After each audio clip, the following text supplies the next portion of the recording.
Car బ్రేకులు fail అవడం వల్ల ఇలా జరుగుంటుంది. కారు పూర్తిగా రిపేర్ చేయకుండా డెలివరీ ఇచ్చామని మహాలక్ష్మి గారి ఇంట్లో తెలిస్తే మనం చిక్కుల్లో పడతాం. ఈ విషయం ఎవరికి తెలియకుండా జాగ్రత్త పడాలి. అన్నా, నిజం తెలిస్తే మనం జైలుకి వెళ్తామా? అందుకే రా కామ్గా ఉండమంటున్నాను. చాలా ఘోరమైన యాక్సిడెంట్ ఇది.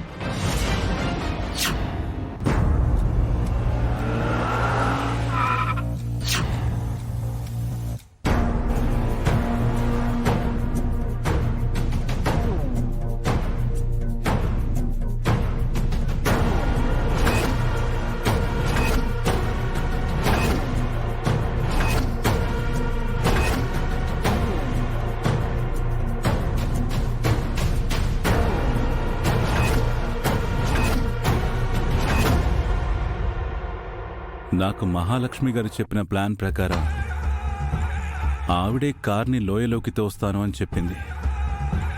కానీ ఆ ఎస్ఐ శివకృష్ణ చెప్పిన దాన్ని బట్టి చూస్తే మహాలక్ష్మి గారే కార్ డ్రైవ్ చేస్తూ అదుపు తప్పి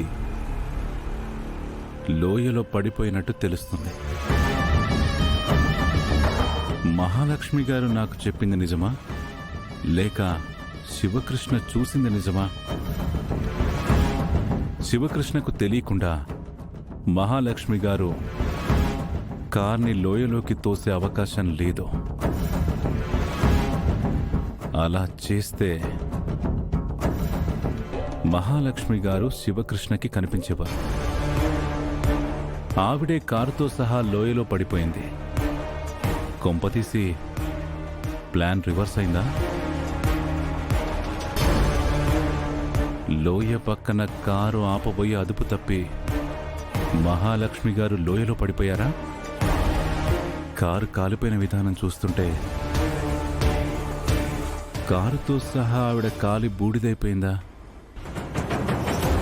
లేదా కారులోంచి దూకేసి ప్రాణాలు కాపాడుకుందా? ఒకవేళ ఆవిడ బ్రతికే ఉంటే నాకు ఫోన్ చేసేది. నేను చేస్తుంటే స్విచ్ ఆఫ్ వస్తుంది. ఏది ఏమైనా ఫోరెన్సిక్ వాళ్ళు వస్తే తప్ప కారులో ఆవిడ కాలిపోయిందో లేక బ్రతికిపోయిందో తెలియదు. ఈ కేసు పెద్ద మిస్టరీ అయిపోయిందే. చూద్దాం ఏం జరుగుతుందో. ఈ పాటికి ఇంట్లో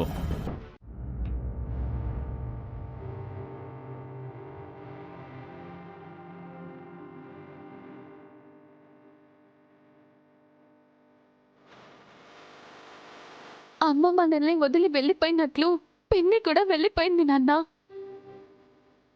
మనల్ని అనాథల్ని చేసి వెళ్ళిపోయింది.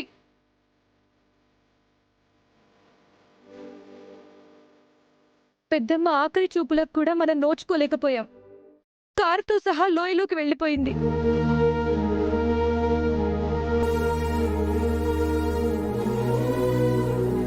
వదిన బెంగళూరు వెళ్ళొస్తా అని చెప్పింది, కానీ ఇలా తిరిగి రాని లోకాలకు వెళ్ళిపోతుందని అనుకోలేదు. ఏం పాపం చేసిందని మహాకా దేవుడు ఇంత పెద్ద శిక్ష వేశాడు. ఆ దేవునికి దయ లేదా? సుమతి వెళ్ళిపోయాక మహాలక్ష్మి నా జీవితంలోకి వచ్చింది. నన్ను, పిల్లల్ని, ఈ ఇంటిని కంటికి రెప్పలా చూసుకుంది. అలాంటి మహా లేకుండా మేమంతా ఎలా బ్రతకాలి? మన పరిస్థితి ఏంటి?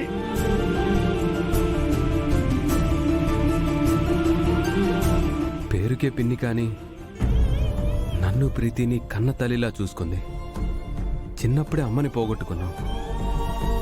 ఇప్పుడు పిన్నిని కూడా దూరం చేసుకున్నాం. ఈ ఇంటికేదో శాపం తగిలినట్టుంది. ముందు సుమత యొక్క దూరమైంది, ఇప్పుడు మహాలక్ష్మి దూరమైంది. మహా మనకి దూరం అవటానికి కారణం ఇదిగో ఈవిడే. ఈ విద్యాదేవే మహాని చంపేసింది.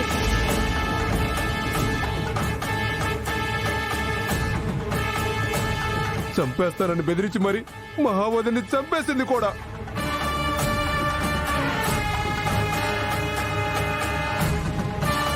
ఈవిడ ఇంటికి రాకపోయి ఉంటే మహావదిన ప్రాణాలతో ఉండేది. ఇలాంటి హంతకురాల్ని ఇంట్లోకి ఎలా రానిచ్చారు నాన్న? పాముని పక్కలో పెట్టుకుంటే కాటేయకుండా ఉంటుందా? ఈవిడ కూడా అంతే.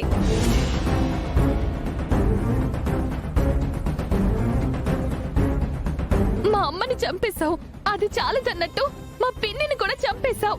ఇంకెందుకు మమ్మల్ని కూడా చంపేయ్. నేను మీ పిన్నిని చంపలేదు.